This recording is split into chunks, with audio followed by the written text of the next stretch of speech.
같은 주식장 내일장에서 승리할 수 있는 전략을 제시해드리는 스타거즈 투나잇의 임민소입니다. 저희 방송은 매일 1시간씩 여러분들 찾아뵙고 있는데요. 너튜브 댓글창도 열려 있으니까요. 많은 인사이트 나눠보셔도 좋겠습니다. 오늘도 작전명 시크릿 준비되어 있습니다. 3가지 작전 세워보면서 내일장에서는 어떤 전략을 세워봐야 될지 이슈에 따른 종목까지 짚어보도록 하고요. 또 돌격 내일장 준비되어 있습니다. 3월 달에 담았던 종목 리뷰 도와드리면서 오늘 새롭게 어떤 종목을 가지고 왔는지까지 들어보도록 하겠습니다. 이혜린 아나운서와 함께 오늘 마감 상황 짚어보도록 할게요. 안녕하세요. 작전명 시크릿의 비밀 요원 이혜린입니다. 먼저 오늘 우리 시장 어떤 분위기였는지 지수부터 살펴보겠습니다. 오늘은 양시장 모두 4월의 첫 날을 아주 기분 좋게 마무리를 했는데요. 먼저 코스피 지수 보면 0.04% 강보합으로 2747.86포인트로 거래를 마쳤습니다. 오늘 코스피는 그야말로 반도체가 이끈 시장입니다. 실적 기대감이 커지면서 삼성전자, SK하이닉스는 모두 52주 신고가를 또 한 번 썼는데요. 오늘 상승한 종목은 577개로 소부장 종목 역시도 일제히 강세를 보였습니다. 하락 종목은 296개였고요. 수급에서는 개인이 홀로 3,149억 원을 덜어냈지만 외국인이 2,707억 원, 기관은 248억 원을 담아내면서 동반 매수세를 보였습니다. 이어서 코스닥도 살펴보겠습니다. 오늘 코스닥 0.77% 상승하면서 912.45포인트로 거래를 마쳤는데요. 무려 4거래일 만에 상승 전환을 했습니다. 오늘 상승 종목은 1,100개가 넘습니다. 게임과 화장품 종목 등 중국 관련주들이 강세를 보였고요. 또 화학 업종도 가장 크게 상승하는 모습이었습니다. 하락 종목은 456개였고요. 역시나 수급에서 개인이 홀로 1,400억 원을 1,004억 원을 덜어냈고 외국인은 685억 원, 기관은 555억 원 동반 매수세를 보였습니다. 이어서 오늘 꼭 짚어봐야 할 작전 리스트 살펴보겠습니다.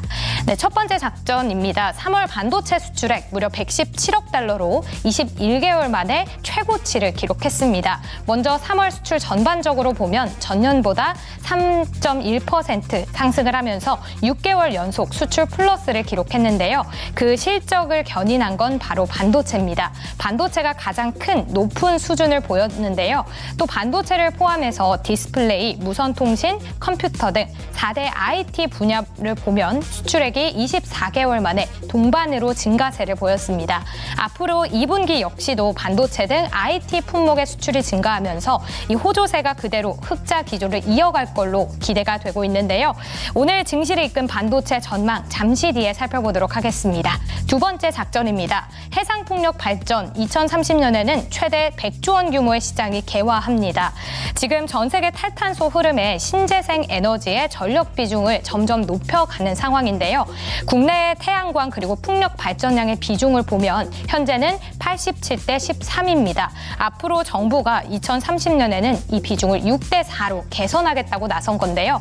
먼저 태양광은 햇빛이 있을 때만 전기를 얻을 수 있지만 그에 반해서 풍력의 경우에는 밤과 낮 상관없이 모두 전기를 얻을 수 있기 때문에 이 비중을 완화한다는 계획입니다. 그래서 지금 2030년까지 확충하기로 한 전체 신재생 에너지 설비 용량은 약 40기가와트인데요. 이 40기가와트의 3분의 1을 모두 해상 풍력으로 채운다는 구상입니다. 오늘 테마록을 뜨겁게 달궜던 풍력주들 잠시 뒤에 살펴보도록 하겠습니다. 마지막 작전입니다. 올해 방한 중국인이 누적 인원 100만 명에 육박한다고 합니다. 중국 단체 관광객 6허가 돌아온 건데요. 3월에 한국을 방문한 외국인 관광객 중에 중국인이 1위를 기록했습니다. 중국 관광객이 증가할 거라는 기대감에 오늘 시장에서는 화장품, 항공주, 면세점 등 중국 관련주들이 일제히 강세를 보였는데요. 앞으로는 트렌드의 변화로 면세점 외에도 편의점, 올리브영 역시도 매출 호조가 전망되고 있습니다. 업황 개선에 나선 중국 관련주들 본격적으로 살펴볼게요. 스타거즈 출발합니다. 네, 월요일 스타거즈 이주연 대표 김시은 팀장과 함께 해보도록 하겠습니다. 어서 오세요. 네, 안녕하세요. 안녕하십니까. 네, 먼저 팀장님 오늘 시장 어떻게 보셨습니까?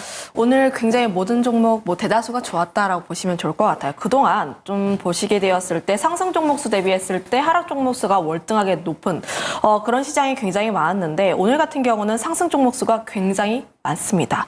어떻게 보면 수급적인 측면에서 큰 변화는 없었는데 상승 종목수가 이렇게 많았다는 것은 특정 종목, 특정 섹터에서 수급 쏠림 현상이 그동안 소외가 많이 되었던 그런 종목군들로 온기가 확산이 되었다라고 보시면 좋을 것 같은데 다만 이런 흐름들이 언제까지 지속이 되는지는 결국 삼성전자 실적 발표가 되지 않을까 싶어요. 지금 뭐 삼성전자라든지 SK하이닉스 견조하게 버티고 있고 일부 반도체 종목군들 52주 신고가를 달리고 있긴 합니다. 그런 와중에서 반도체 모든 종목이 올라가는 것이 아니라 일부 종목만 계속해서 움직이고 있다는 것은 여전히 반도체 쪽에 대한 기대감이 어느 정도 살아는 있으나 실적 발표에 대한 기대감이 약간은 흔들리고 있다. 그 이유가 좀 반도체 실적을 발표를 한 이후에 생각보다 좀 수치가 잘 나오지 않았을 경우에 약간 차익 실현을 할 수 있는 그런 부분들까지 고려를 하게 되면서 소외주까지 함께 온기가 들어간 것이 아닐까. 그로 인해서 오늘 같은 경우는 전체적으로 굉장히 좋았던 하루였지만 이런 날이 연속적으로 움직일지에 대해서는 우리가 조금 더 고민을 해볼 필요가 있지 않을까 이렇게 보고 있습니다. 알겠습니다. 온기가 펴지기는 했는데 이 부분 연속해서 일어날 수 있을지 이 부분 계속 체크해 보셔야 될 것 같습니다. 다음 이주연 대표님, 오늘 시장 어떻게 보셨습니까? 네, 전반적으로 이제 외국인들 수급 양호하게 들어오면서 굉장히 괜찮은 증시가 이어지고 있는 것 같습니다. 아무래도 이제 최근 개인들 같은 경우는 하락할 때 좀 매수를 하고 상승할 때 팔고 있는데 증시가 이제 전고점 돌파하고 계속 상승을 하다 보니까 개인들의 매도세가 좀 이어지는 그런 흐름들이 어떻게 보면 증시에 좀 긍정적인 요인으로 작용을 하는 것 같다. 수급적인 요인으로 보면 그렇게 볼 수 있을 것 같고요. 환율적인 측면에서도 외인들이 국내 증시 나중에 환차익까지 노릴 수 있는 굉장히 싸게 살 수 있는 그런 구간들이 계속 이어지고 있다는 점이 장점으로 꼽힐 수 있겠고 원화의 약세는 결국 수출 기업들에게는 굉장히 좀 호재죠. 그런 부분에서 국내 어떤 반도체라든지 이런 수출 기업들의 매수세 계속 이어진다라고 보면 좋을 것 같습니다. 추세는 상승이고요. 상승장에 주도 섹터들 잠시 쉬어갈 때 전반적인 그 온기가 다른 종목들로 이렇게 좀 퍼져가는 그런 모습들을 좀 보여준 그런 하루였다. 이렇게 생각이 듭니다. 알겠습니다. 이제 그 종목들, 온기가 퍼진 종목들 혹은 주도주 어떤 흐름을 이어갈지 이야기 나눠봐야 될 텐데요. 첫 번째 작전 통해서 이야기 나눠보도록 하겠습니다. 네, 첫 번째 작전명입니다. 코스피 견인하는 반도체. 오늘 반도체 수출도 굉장히 좋은 쪽으로 기사가 나왔습니다. 오늘 뭐 한미 반도체도 계속해서 상승을 이어가고 있고 삼성전자, SK하이닉스도 여전히 좀 좋은 흐름을 유지해주고 있죠. 아무래도 지금 반도체 실적에 대한 기대감이 상당히 높습니다. 지금처럼 3월 수출 데이터도 굉장히 좋게 나와주고 있는 흐름이 나와주고 있고 마이크론 실적에서 봤다시피 1분기 실적 굉장히 잘 나올 것으로 기대하다 보니까 이런 기대감이 어느 정도 선 반영이 되는 부분이 있다는 점. 삼성전자도 그렇고 SK하이닉스도 그렇고 계속해서 좋은 흐름들을 보여주고 있어요. 특히 삼성전자 같은 경우에는 마에 8만 원이라고 했던 그 라인대를 좀 강하게 뚫었습니다. 네. 8만 원 뚫자마자 계속해서 올라가고 있는 모습이 나와줬는데 관련했을 때 이런 흐름들 같은 경우에는 실적이 굉장히 서프라이즈하게 나올 필요가 있다는 점. 물론 1분기 실적 굉장히 잘 나올 것으로 알고 있어요. 마이크론이 이미 보여줬듯이 힌트를 줬다시피 실적이 굉장히 잘 나올 것으로 보여지고 있는데 그 이유가 좀 반도체를 중국이 사재기를 하고 있습니다. 특히 미중 간의 갈등 때문에 중국이 반도체를 계속해서 사들이고 있다 보니까 마이크론 것만 사는 게 아니라 하이닉스 것도 사고 삼성전자 것도 살 것이라는 점. 거기 그러면은 1분기 실적 발표도 잘 나왔던 데다가 수출 데이터도 굉장히 잘 나왔으니까 이번 수치 그러니까 넘버 같은 경우에는 크게 이변이 없다라고 보여지고 있긴 하나 관련했을 때 실적이 잘 나오는 것과 시장의 반응은 다를 수가 있습니다. 그로 인해서 저는 삼성전자 실적 발표 이후에 만약에 삼성전자가 그때 기대감을 안고 갔던 분들께서 차익 실현을 할 가능성이 있다라고 보여지고 있는데 네. 그때 만약에 외국인들이 차익을 하는지 혹은 계속해서 매수를 하는지 여부를 조금 더 체크를 해볼 필요가 있지 않을까라고 보여지고 있고요. 물론 큰 틀에서 봤을 때 삼성전자 같은 경우에는 현재에도 계속 분할적으로 담아야 하는 구간이 맞습니다. 그런데 제가 앞서 이야기를 했다시피 삼성전자 실적 발표 이후에 단기적인 흔들림이 나올 수가 있다 보니까 이런 흐름들 핸들링까지 한번 고려를 해본다면 지수의 방향성 같은 경우에는 삼성전자 실적 발표 이후가 되지 않을까라고 보여지고 있고요. 네. 그런 관점에서 보게 되었을 때 현재 SK하이닉스, 삼성전자 굉장히 견조하게 움직이고 있어요. 그리고 대장주가 견조하게 움직이고 있는 와중에 소부장단에서의 움직임이 순환매가 굉장히 빠르게 됩니다. 네. HBM부터 시작해서 CXL, 유리기판 굉장히 빠르게 순환매 흐름들이 돌고 있다 보니까 지금 현재 접근을 할 때는 소부장단에서는 그동안 소외가 많이 되었거나 혹은 좀 핑퐁 그러니까 두더지 게임을 잘 해야 하는 그런 장세가 되지 않을까 싶어요. 예를 들어서 한미반도체가 굉장히 강하게 움직였을 땐 온디바이스 쪽은 쉽니다. 네. 그런데 온디바이스 쪽에 움직일 때는 또 HBM이 쉬어요. 이런 식으로 반도체 내에서 무조건 반도체가 다 가니까 난 이 종목을 봐야지라기보다는 그 섹터를 세분화해가지고 하나의 섹터가 움직였을 때 그 종목을 트레이딩 하시거나 혹은 눌렸을 때 다른 그러니까 좀 상반되는 섹터가 눌렸을 때 담는 그런 식으로 한번 전략을 짜볼 필요가 있지 않을까라고 보여지고 있어요. 알겠습니다. 4월 5일 삼성전자의 잠정 실적 발표가 되기 때문에 이 부분이 증시에 있어서 트리거가 될 수 있다. 체크해보면 좋을 것 같은데 김시은 팀장님께서는 방금 삼성전자 예상대로 실적이 잘 나온다면 잠깐의 조정세가 보일 수 있다라고 이야기를 해주셨는데 이주연 대표님 의견도 궁금하거든요. 어떻게 생각하십니까? 네, 일단 4월 5일 실적 발표 전에 이제 시세가 좀 가파르게 오른다면 여기서 추가적인 상승이 더 나온다라면 단기적인 뭐 세론으로 이렇게 좀 움직일 가능성이 있지 않겠나 이런 생각도 들고요. 다만 이제 생각해봐야 되는 부분이 그동안 이제 삼성전자 우상향 흐름이었습니다. 계속 주가는 올라가고 있었지만 중간중간에 이렇게 쉬어갔던 구간들이 있었잖아요. 네. 그런 구간들에서 어떤 이슈가 있었냐를 살펴보면 기대만큼 실적이 나오지 않았어요. 뿌 한번 했었고요. 네. 그 다음에 HBM은 우리 아직 안 돼. HBM3는 우리 아직 안 돼요. 뭐 이런 기사들이 있었단 말이죠.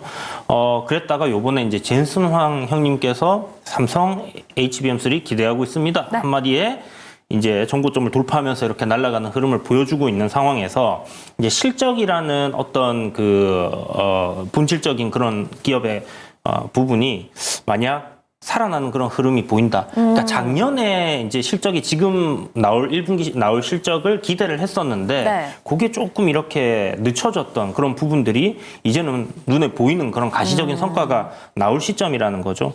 그렇게 됐을 때 시세 탄력이 지난번처럼 이렇게 좀 조정을 받았다가 갈 것인지 아니면 굉장히 약한 조정 아니면 그냥 바로 갈 것인지 이게 이제 관건이라는 생각이 들고요. 오늘 삼성전자 차트의 흐름이 기존의 어떤 상승 채널을 쭉 만들어 놓은 그 채널 상단이었어요. 네. 그래서 83,000원짜리는 앞에 이제 가격대 저항 자리이기도 했고요. 그런 관점에서 오늘 하루 쉬어가는 흐름은 충분히 조정이 나올 수 있다라는 생각은 드는데 이게 과연 그러면 채널 하단 자리까지 여기서 실적 시즌을 앞두고 조정이 나올 것인가 하면 그렇지는 않다라고 봅니다. 그래서 만약 실적이 4월 5일 잠정 실적을 앞두고 지금 며칠 안 남았잖아요. 네. 요 사이에 조정이 나온다라면 실적 발표를 기대를 가지고 분할 매수 관점 접근해 볼 만하다 생각을 하고요. 네. 만약에 시세가 나온다라면 네. 그거는 이제 세론으로 눌림 이후를 한번 노려봐야 되는 그런 시점이라 생각하고 저는 올해 삼성전자 10만 전자 갈 가능성 상당히 높다 이렇게 생각을 하고 있습니다. 그래요? 그래서 그런 관점으로 일단 삼성전자는 우상향 기조 그리고 올해 금리 인하에 따른 어떤 증시의 상승 뭐 미 대선도 있고 하기 때문에 증시가 급격하게 안 좋아질 가능성은 좀 낮다라는 관점에서 조정 나온다면 결국은 사이클 산업에서의 돌리는 그런 흐름이니까 그런 부분으로 우리가 접근해 본다라면 충분히 괜찮은 그림을 그릴 수 있지 않겠나 이렇게 생각합니다. 알겠습니다. 지금 또 오늘 나왔던 기사 중에 하나가 낸드 플래시 기업용 SSD 품귀 현상이 일어나고 있다. 김신현 팀장님 그런 얘기가 있었는데 이 부분도 실적에 있어서 굉장히 큰 부분이 되겠죠? 아무래도 감산에 대한 효과가 나오는 것으로 보여지고 있는데 뭐 낸드도 그렇고 디램도 그렇고 가격이 계속 올라오고 있습니다. 그러면 가장 중요한 것이 삼성전자도 그렇고 SK하이닉스도 그렇고 감산으로 인해서 가격에 올라옴이 나왔다면 그럼 이제 증산으로 들어가는 사이클을 과연 언제가 되는지가 네. 가장 중요하지 않을까라고 보여지고 있는데 관련했을 때는 좀 그래도 올해 안에는 진행되지 않을까라고 보여지고 있고요. 네. 거기다가 더해서 AI 쪽에 대해서 계속 이야기가 나와주고 있다 보니까 AI 쪽에 대한 반도체는 계속 흐름이 좋을 것으로 예상을 하고 있습니다. 특히 글로벌 빅테크 기업들이 계속 연합을 하고 계속 AI 투자를 하고 돈을 굉장히 큰 규모로 붓는 이유가 네. 그쪽에 대해서 앞으로 시장을 선점을 하기 위해서인데 결국 AI 센터를 만든다든지 데이터 센터를 만든다든지 이런 거를 만들기 위해선 결국 AI 반도체가 필요해요. 그러면 제조사가 결국은 수혜를 받을 수밖에 없기 때문에 네. 제가 앞서 이야기를 했던 것처럼 결국 큰 틀에서 삼성전자, SK하이닉스 반도체, AI 반도체 같은 경우는 우상향의 흐름을 그려낼 수밖에 없다 이렇게 보고 있습니다. 알겠습니다. 그럼 반도체 내에서 보고 계신 탑픽 있으십니까? 저는 지금 대장주를 봐야 할 때가 아닌가 싶어가지고 SK하이닉스와 삼성전자를 가지고 왔는데 네. 삼성전자 같은 경우에는 아무래도 좀 SK하이닉스를 뒤따라서 가는 부분들도 있고 앞으로 실적 턴에 대한 기대감 확실히 나와주고 있고 결국 마이크론이 계속해서 우상향 흐름들을 그려낸다면 우리나라 삼성전자 못 따라갈 이유가 없다라고 보고 있습니다. 그 관점에서 보시면 좋을 것 같고 네. SK하이닉스 같은 경우에도 계속해서 올라가고 있는 부분들이 있긴 하나 관련했을 때 수율단에 대한 부분이라든지 먼저 HBM 관련했을 때 먼저 선제적으로 진행하는 부분이 있다 보니까 결국 SK하이닉스의 흐름도 결국은 중요하다라고 보여지고 있어서 현재 반도체를 보실 때는 대장주 위주로 먼저 보시고 그 다음에 소부장단에서 보시는 겁니다. 대장주가 흔들리지 않아야 소부장들도 안전하게 움직일 수가 있다 보니까 먼저 봐야 하는 건 대장주라고 보고 있습니다. 알겠습니다. 먼저 봐야 되는 건 대장주, 그중에서도 반도체, 단연 대장주죠. SK하이닉스, 또 삼성전자 이야기 들어봤고요. 다음 이주연 대표님도 보시는 탑픽 따로 있으실까요? 네, 앞전에 한번 소개해드렸던 동진 세미캠 같은 경우에 지금 이제 박스권을 돌파하고 우상향 기조를 확실하게 만들어 놨기 때문에 결국 이제 AI 반도체라고 하지만 거기에 들어가는 메모리 반도체 여기에 대한 수요가 확대되는 부분이거든요. 그러면 결국은 메모리 반도체를 만들어야 되고 낸드를 만들어야 되고 하는 기본적인 어떤 반도체 사이클이 크게 돌아가는 그 부분에 이제 좀 주목을 해보자라는 관점입니다. 우리가 이제 알고 있는 HBM3라든지 아니면 CXL 뉴로모픽 이런 것들은 네. 사실 아직은 조금 와닿지 않는 부분도 있고요. 그리고 실질적으로 이제 밸류에 비해서 좀 많이 올랐다라는 생각이 드는 그런 부분도 분명히 있어요. 그렇지만 전통적인 반도체 사이클 상의 어떤 수혜를 입을 수 있는 그런 소재 관련된 종목 중에서 뽑자라면 동진 세미캠이 괜찮지 않겠나라는 생각이 들고요. 또 다른 종목은 이제 하나마이크론이라는 종목입니다. 하나마이크론을 이제 주목할 필요가 있는 부분은 이 종목도 굉장히 많이 올랐어요. 주성 엔지니어링, 하나마이크론, HPSP 이런 것들 올라올 때 함께 올랐다가 최근 한 6개월 정도 주가가 이제 박스권에서 횡보하는 흐름을 보여주고 있는데 다른 종목들에 대비해서 실질적인 실적에 대한 부담이 굉장히 적은 그런 종목입니다. 2024년 올해 영업이익 예상치가 1,900억이에요. 지금 현재 시가총액이 1조 5천억이기 때문에 올해 전망치를 가지고 펄을 계산한다라면 10이 안 돼요. 그러니까 다른 지금 현재 반도체 관련된 종목들 대비해서 상당히 가격적인 매력이 있다라고 보시면 될 것 같고 그럼 성장이 없느냐? 내년에는 영업이익이 3,100억입니다. 그래서 이 추정치대로 어떤 반도체 사이클의 상승기에 이대로 추정치대로 실적이 나온다라고 했을 때는 지금 굉장히 매력적인 구간이다 이렇게 생각할 수 있는 부분이기 때문에 네. 다른 것보다는 그냥 밸류적인 측면에서 이 종목은 좀 편하게 보실 수 있는 종목이지 않겠나 이렇게 생각이 듭니다. 알겠습니다. 동진 세미캠 그리고 하나마이크론 이야기까지 들어봤습니다. 그럼 두 번째 작전으로 넘어가 보도록 할게요. 네, 두 번째 작전명입니다. 국내에 불어오는 해상풍력. 오늘 정부가 해상풍력 발전시설을 우리나라에 보급을 추진하겠다라는 이야기가 들려오면서 해상풍력 관련해서 관련주들이 또 상승하는 모습을 보여줬습니다. 근데 이것도 연속성이죠. 계속해서 상승할 수 있을지 어떻게 네. 보십니까?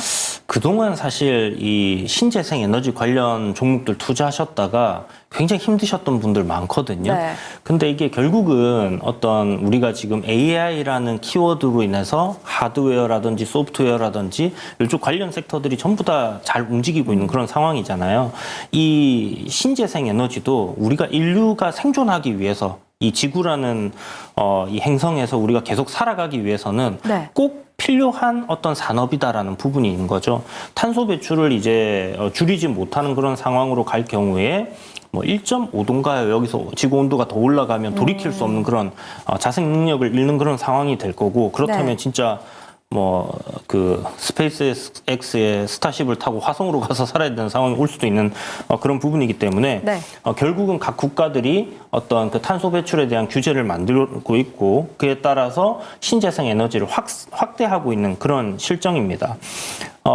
다만 이제 타이밍적인 부분이 이렇게 이제 뭐 성장을 할 거야, 뭐 몇 천조가 될 거야라는 그런 기대감을 안고 팬데믹 이후에 굉장히 크게 올랐어요. 네.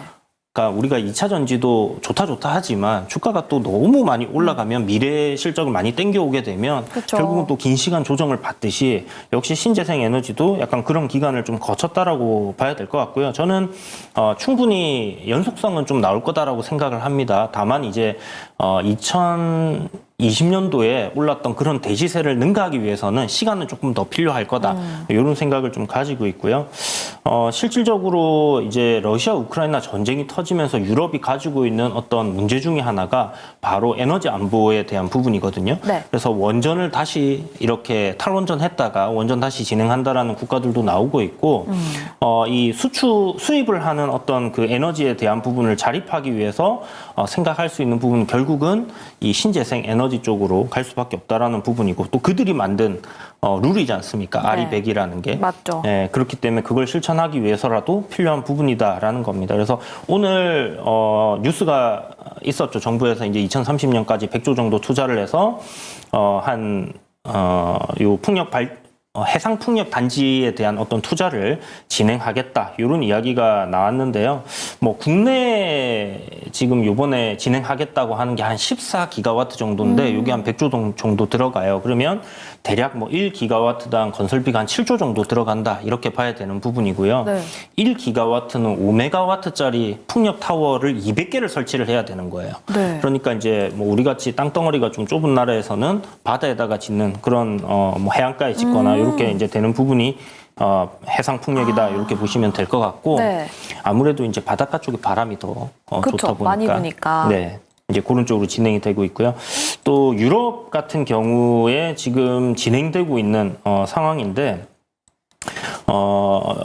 뭐 연간 이게 이제 뭐 다 합산을 하면 굉장히 대단한 규모입니다. 한 230기가와트 정도 되는데, 네. 2030년까지. 근데 지금 이제 남은 게 한 7년 정도 되잖아요. 그쵸. 지금까지 이제 이 이제 꾸준하게 지어오던 해상 풍력을 보면 목표치를 달성할 거라고 해요. 네. 그러면 이게 연간 29기가와트 정도의 해상 풍력을 지어야 되는데, 이게 전체적으로 하면 1,420조, 매년 한 200조 정도의 돈이 여기로 이제 투입이 되는 겁니다.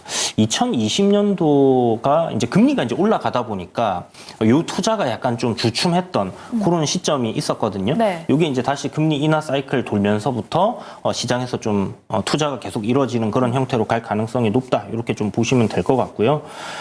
그런 관점에서 지금 뭐 국내 기업들, 뭐 해상 풍력 관련주들, 태양광 관련주들 최근 들어서 조금 들썩이고 있고, 미국 시장에서도 태양광 관련주들이 며칠 전부터 좀 강하게 움직임이 나오곤 있습니다. 그래서 그런 기조에 맞춰서 좀 시세가 그동안 좀 오래 쉬었기 때문에 한번 시세가 나올 수 있지 않겠나라는 관점에서 해상 풍력 관련된 섹터도 우리가 좀 유심히 지켜보면 좋을 것 같다라는 생각이 들었어요. 네, 풍력 굉장히 시장의 규모가 커지고 있는 만큼 유심히 보자라는 의견과 함께 또 정부에서도 계속 밀어주고 있고, 지금 미국에서도 태양광 관련주들이 움직이고 있다고 하니까요. 이 부분 참고해 보시면 좋겠습니다.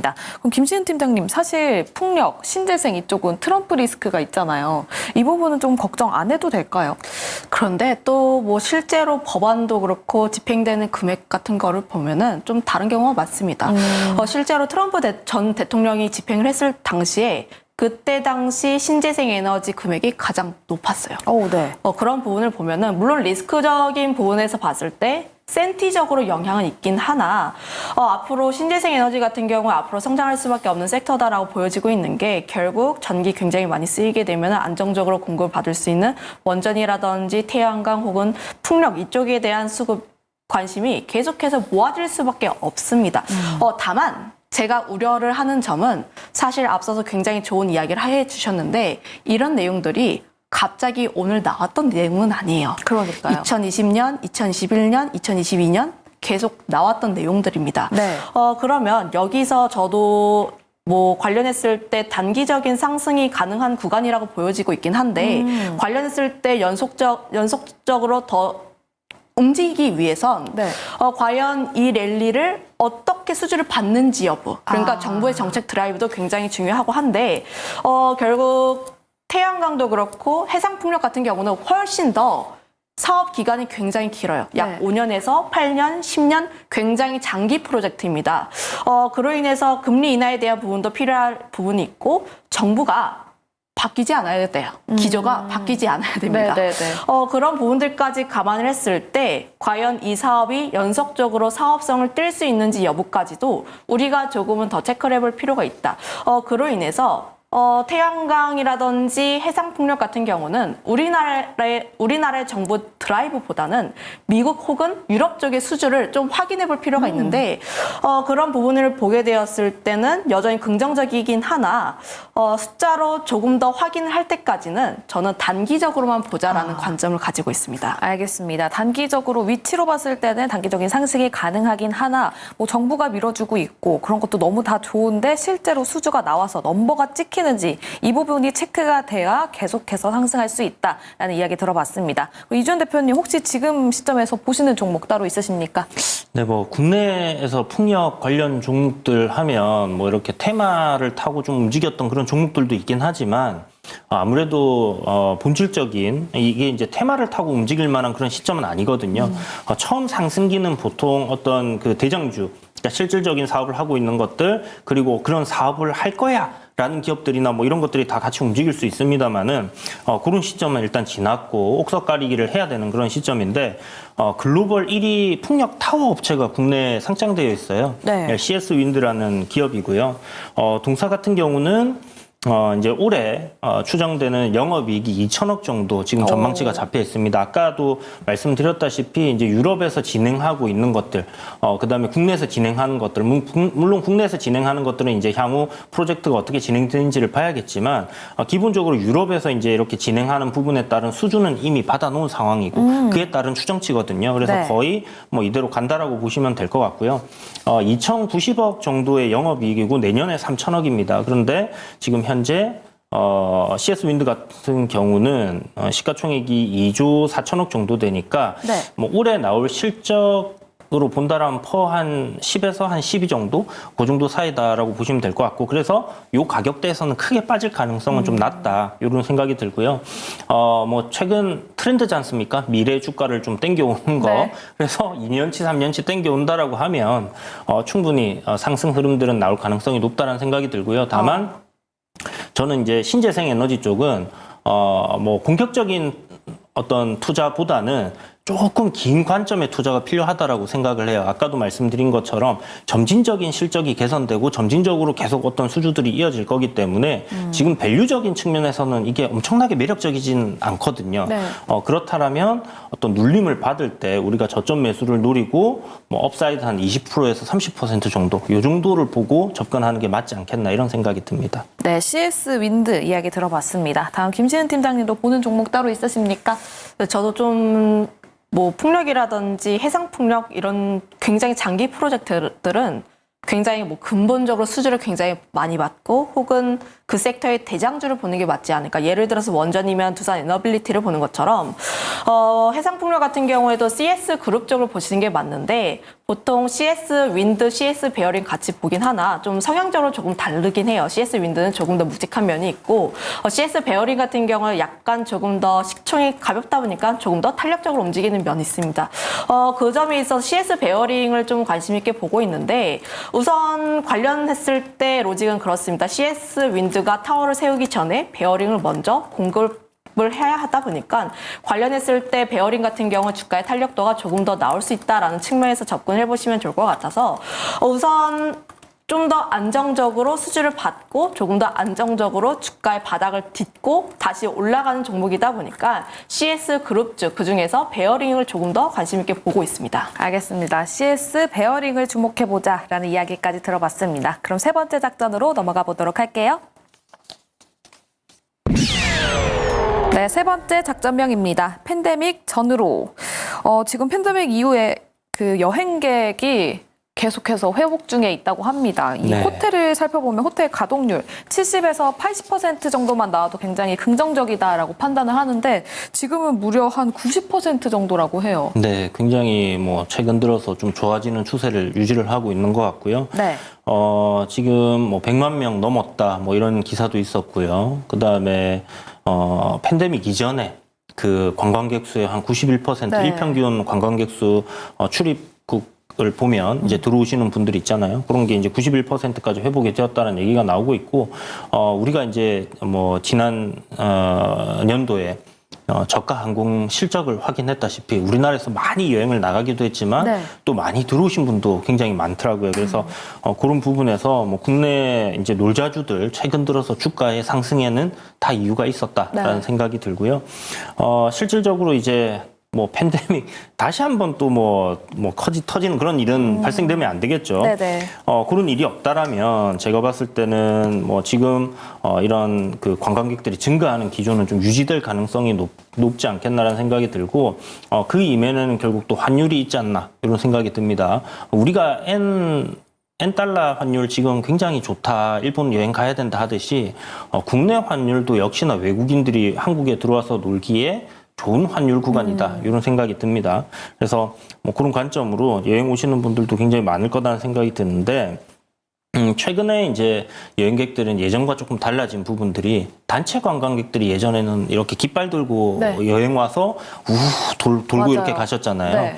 그런데 요즘은 이제 좀 젊은 분들이 30대 이하 뭐 40대 뭐 넘어가시지 않는 분들이 이렇게 뭐 개별 여행을 많이 오시나 봐요. 단체 관광보다는 네, 그래서 그런 부분들이 확연하게 많이 늘어난 상황이고 그러다 보니까 예전에 이 깃발을 들고 면세점 우 가서 싹쓸이를 싹 해가던 그런 모습들은 지금은 보이지 않는다라는 부분이고 네.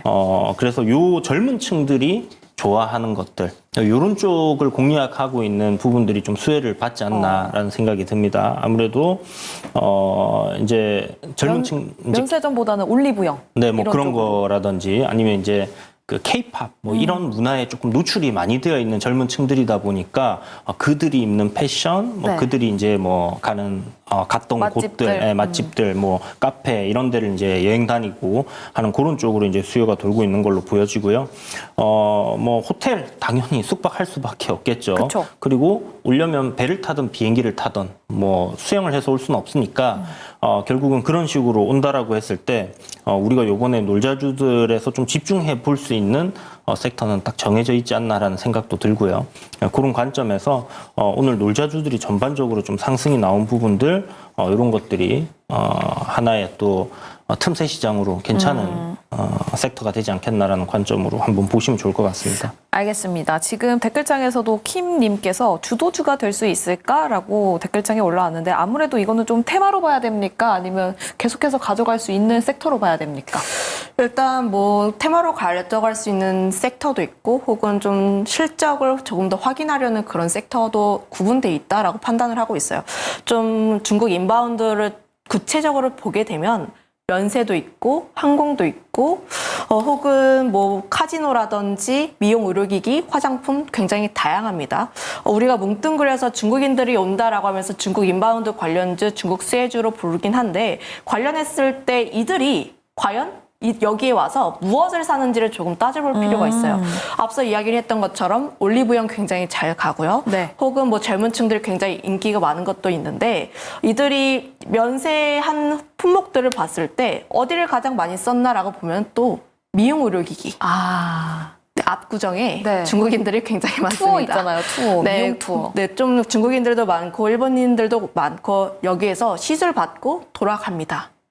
그런 부분에서 미용 의료기기가 오늘도 중국인들이 돌아왔다라는 내용에 좀 수혜를 받지 않았나라고 보여지고 있고, 실제로 미용 의료기기 섹터 같은 경우에는 실적도 잘 나오는 것에다가 지금 중국인이 돌아왔다라는 내용으로서 좀 관심을 받지 않을까라고 보여지고 있고, 화장품 같은 경우도 최근 들어서 LG 생활건강이 바닥 찍고 올라오면서 다시 한번 분위기를 만들어줬어요. 그런데 수출 데이터를 보면 중국 쪽은 약간 부진하긴 했지만 미국이라든지 유럽, 일본 굉장히 잘 나가고 있습니다. 심지어 중국 같은 경우도 생각보다 잘 나왔다라는 기대감이 나와주고 있기 때문에 저는 현재 화장품 섹터도 관심 있게 볼 필요가 있다는 점, 거기다가 카지노 같은 경우는 조금 우리가 옥석 가리기를 할 필요가 있는데, 관련했을 때 좀 개별적인 이슈가 있는 뭐 파라데이스라든지 이런 쪽으로 보는 게 맞지 않을까 이렇게 보고 있습니다. 미용 의료기기에서는 탑픽이 어떤 종목일까요? 저는 미용 의료기기 섹터 같은 경우 현재 좀 대장주 역할하고 있는 비올, 원텍 그리고 클래시스 쪽을 좀 더 계속 관심 있게 볼 필요가 있지 않을까. 저희가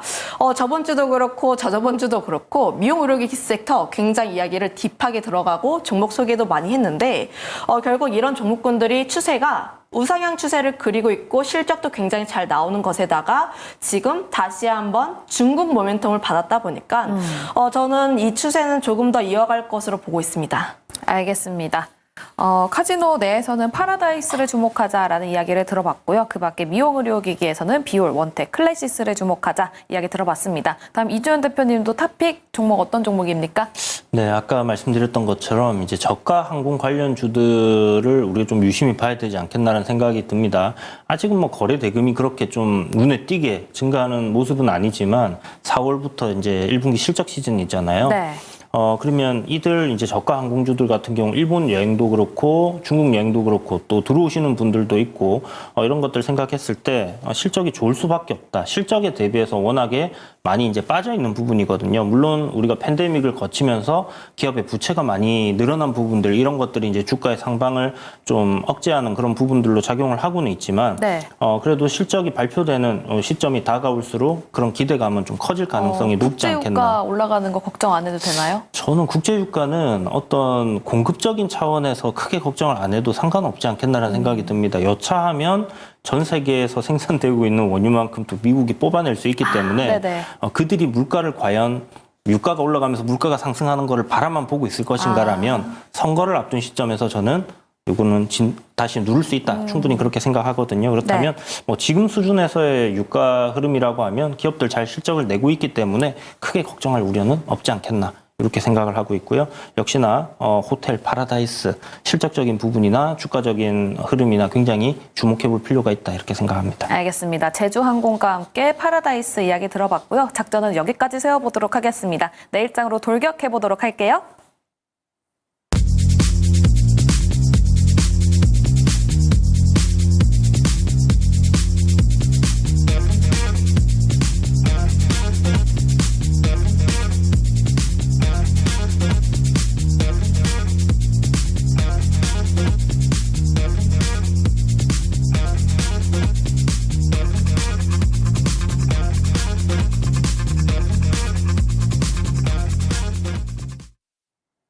네, 돌격 내일장 시간입니다. 먼저 3월 달에 어떤 종목을 담았는지 포트 확인해 보도록 하겠습니다.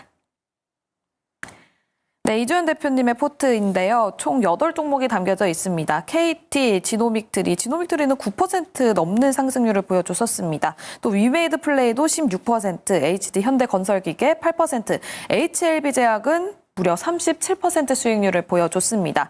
다음 장 확인해 볼까요? 네, 시그네틱스와 JW 중해제약은 2% 넘는 수익률을 보여줬고요. 또 동진세미캠도 16%나 넘는 상승률을 보여줬습니다. 다음 김시은 팀장의 포트도 보도록 할게요. 동일하게 8종목이 담겨져 있죠. 효성중공업이 28%, 현대로템이 23%, 또 두산로보틱스가 12%, 비올도 33% 넘는 수익률을 보여줬습니다. 하나오션도 8% 넘는 수익률 보여줬네요. 다음 장도 확인해 보도록 하겠습니다. YIK가 6.81%, 원택이 9.91%, 그리고 일진전기가 9.80% 보여주면서 원택과 일진전기는 10% 가까운 수익률 보여주면서 3월달 마무리가 됐습니다. 네, 다음 종목 리뷰 도와드릴 텐데요. 먼저 이주연 대표님의 JW 중해제약 그리고 동진세미캠 이야기 들어보도록 하겠습니다. 네, 뭐 JW 중해제약 같은 경우에 이제 실적이 받쳐주는 어떤 제약 바이오단에서의 향후 지속적인 R&D 투자를 할 수 있는 지속 가능한 그런 기업으로 소개를 좀 해드렸고요. 윈트라는 어떤 탈모를 이제 근원적인 해결이 가능한 그런 기술에 대한 뭐 라이센스 아웃을 추진 중인 그런 상황입니다. 거기에 대한 기대감이 올해 한번 나올 수 있지 않겠나라는 관점이고요. 주가의 흐름 역시 최근에 이제 바이오 섹터들 괜찮은 흐름에서의 점진적인 상승 기조를 좀 유지하고 있다 이렇게 보시면 될 것 같고 JW 중해제약 최근에 이제 그 대통령께서 디지털 바이오 산업을 육성하겠다라는 얘기를 하셨습니다. AI를 활용한 어떤 그 신약의 개발 이런 부분과 좀 부합이 될 텐데요. 지금 클로버라는 주얼리와 클로버라는 그런 AI 관련된 플랫폼을 또 보유하고 있다라는 측면에서 시장의 트렌드와 좀 부합하는 그런 종목이라는 생각이 듭니다. 최근 이제 조정을 조금 받다가 오늘 반등이 좀 나왔는데요. 제약바이오 섹터가 그동안 좀 강했던 종목들 쉬면서 약간 쉬어가는 그런 흐름들이 보여지는 것 같아요. 요 기업 같은 경우는 1분기 실적도 우리가 기대해 볼 수 있기 때문에 실적적인 측면에서 좀 편안하게 퍼가 10배가 안 되는 그런 기업입니다. 한 7배밖에 안 되는 기업이기 때문에 제약바이오 단에서의 신약에 대한 기대감을 가지고 있는 종목 중에 이렇게 좀 싼 종목들은 찾기가 힘들다. 그래서 좀 긴 관점으로 보셔도 무방한 종목이지 않겠나라는 생각을 가지고 있습니다. 그래서 그런 부분들을 좀 참고하시면 될 것 같고요. 네. 동진세미캠은 지금 반도체 강한 상승 흐름에 추세가 좀 완만하게 상승으로 이렇게 돌려놓은 상황이죠. 그래서 단기적으로는 뭐 5일선 이탈이 나오지 않는다라면 지속적인 상승 흐름은 이제 이어질 가능성이 좀 높다라고 생각을 하고 있고요. 신고가 가격대가 52,000원대입니다. 아마 이 구간을 좀 넘어서는 그런 그림으로 갈 가능성이 높다 이렇게 보여지니까 이런 부분들 참고하셔가지고 접근하시면 좋을 것 같습니다. 네, JW 중해제약 동진세미캠 이야기 들어봤고요. 다음 김시은 팀장의 종목이죠. 원택과 함께 일진전기 리뷰해보겠습니다. 우선 원택 같은 경우 앞서 이야기를 했지만 미용 의료기기 관련 종목이라고 보시면 좋을 것 같은데 최근 뭐 비오를 비롯해서 추세가 굉장히 좋습니다. 미용 의료기기 섹터 중국 진출에 대한 기대감과 더불어서 실적에 대한 기대감, 앞으로 성장에 대한 기대감까지 계속 모아져 있다 보니까 대장적인 비올이 꺾이지만 않는다면 원택 같은 경우도 추세적으로 우상향 가능성이 굉장히 높다. 현재 바닥권에서 좀 계속해서 추세적인 우상향 흐름들을 그려내고 있기 때문에 저는 걱정할 필요가 없다라고 보여지고 있고 다만 단기적으로 11,000원 라인대를 어떻게 뚫는지가 가장 중요하다라고 보여지고 있고요. 그다음에 일진전기 같은 경우를 보게 됐을 때 좀 꺼졌습니다. 네, 일진전기 같은 경우도 최근 뭐 재룡전기를 비롯해서 배화기 관련 종목군들 굉장히 추세가 좋아요. 여전히 AI 섹터 쪽에서 데이터 센터라든지 전력, 변압기, 전선 이런 쪽에 대한 관심이 계속해서 모아지고 있는 구간이다 보니까 여전히 이 종목 같은 경우도 굉장히 긍정적으로 바라보고 있습니다. 알겠습니다. 원택과 함께 일진전기 이야기 들어봤습니다. 내일 또 어떤 종목으로 돌격할지 들어봐야 될 텐데요. 먼저 이주연 대표님 어떤 종목입니까? 네, 조금 뜬금없다 이렇게 생각하실 수도 있는데요. 네. AP위성이라는 종목을 준비를 했어요. AP위성이요? 네. 오늘 섹터는 막 이것저것 얘기를 드리고 네. 갑자기 AP위성 우주 관련된 종목을 준비를 어쩐지 했는데 아까 화성 얘기를 하시더니. 아, 그렇죠. 제가 약간 좀 이렇게 포석을 그렇게 깔았습니다. 네. AP위성 여러분들 이제 잘 아시는 종목이죠. 사실 인공위성, 위성이라는 이름이 붙어 있지 않습니까? 그래서 우주 관련된 그런 종목이다라고 생각하시면 될 것 같고요. 뭐 우리나라에서 이렇게 우주 발사체 같은 거 발사하고 할 때마다 주가도 발사를 하는 그런 종목인데요. 이 이제 AP 위성 같은 경우는 위성용 단말기를 만들어서 판매를 하고 있어요. 그러니까 우리 흔히 아는 뭐 위성 전화 약간 이런 거 관련된 단말기들을 만들어서 판매를 하고 있는데 요번에 MWC 2024에서 스마트 위성 단말기를 공개를 했습니다.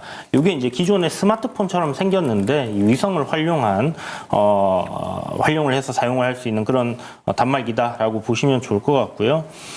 올해 위성통신 단말기의 이제 수주 물량 이게 전년 대비해서 한 40% 증가를 했어요. 그래서 네.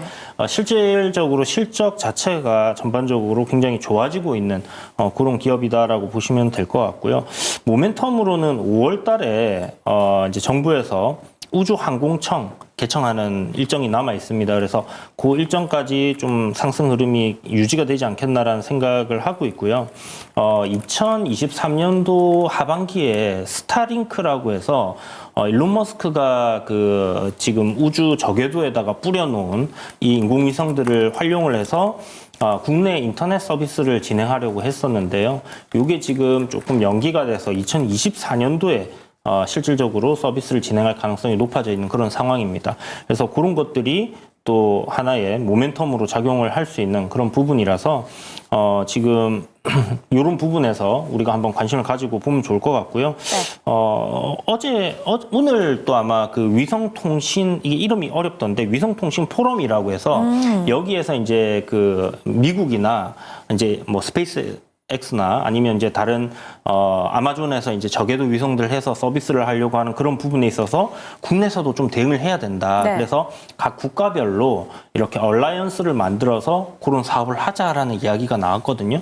이제 그렇게 될 때 여기에 들어가는 어떤 반도체 칩 이런 부분들이 활용될 수 있다는 부분들 생각해 보시면 좋을 것 같고, 주가 흐름 전고점 저항을 돌파하는 위치이기 때문에 이 종목 매수가는 뭐 오늘 종가가 18,290원이었습니다. 이 부근대에서 매수를 하시면 좋을 것 같고요. 네. 목표가는 한 22,000원 정도, 손절가 17,000원 정도 잡고 보시면 좋을 것 같습니다. 네, AP 위성 목표가는 22,000원, 손절가는 17,000원 제시해 주셨습니다. 다음 김시은 팀장님의 종목도 들어보도록 할게요.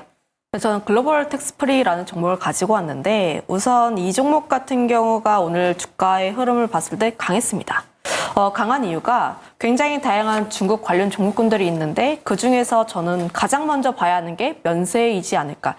결국 관광객의 큐가 증가를 하고 이들이 한국에 와서 무엇인가를 쓰면 결국 면세로 연결이 될 수밖에 없는데 면세 같은 경우에 사전 면세점과 사후 면세점으로 나뉘고 있어요. 사전 면세점 같은 경우에는 뭐 인천공항이라든지 면세 쪽에서 실제로 쓰는 거고, 사후 면세 같은 경우는 우리가 뭐 일반적인 가게에서 물건을 산 다음에 내가 개별적으로 따로 면세를 해주세요라고 요청을 합니다. 글로벌 텍스프리가 좀 이런 면세를 도와주는 그런 플랫폼이라고 보시면 좋을 것 같은데, 최근 앞서 이야기를 했다시피 최근 들어서 관광객의 형태가 단체가 아니라 개별이고 개별적으로 많이 들어오고 있는데, 최근 젊은 사람들이 좋아하는 브랜드라든지 혹은 올리브영 쪽에서 굉장히 돈을 많이 쓰고 있어요. 그러면 결국 글로벌 텍스프리가 그 점에 있어서 올리브영 단독 사업자이다 보니까 관광객이 많이 들어올수록 수혜를 받을 수밖에 없는 기업이라고 보시면 좋을 것 같고,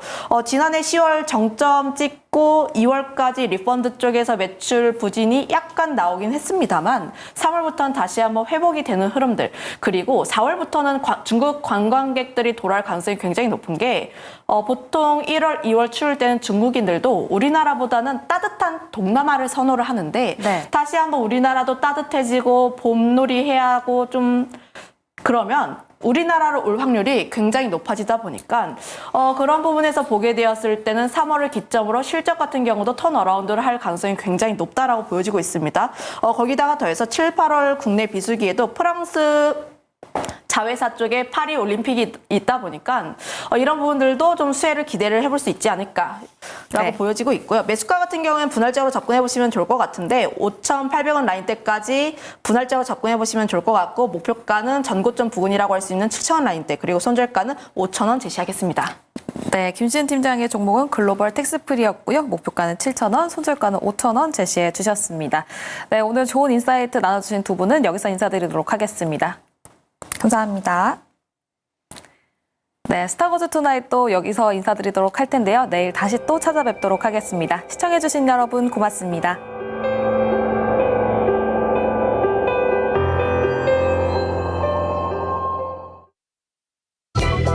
본 방송은 투자 판단을 위한 조언일 뿐, 투자 결정과 결과에 대한 책임은 투자자 개개인에게 있습니다.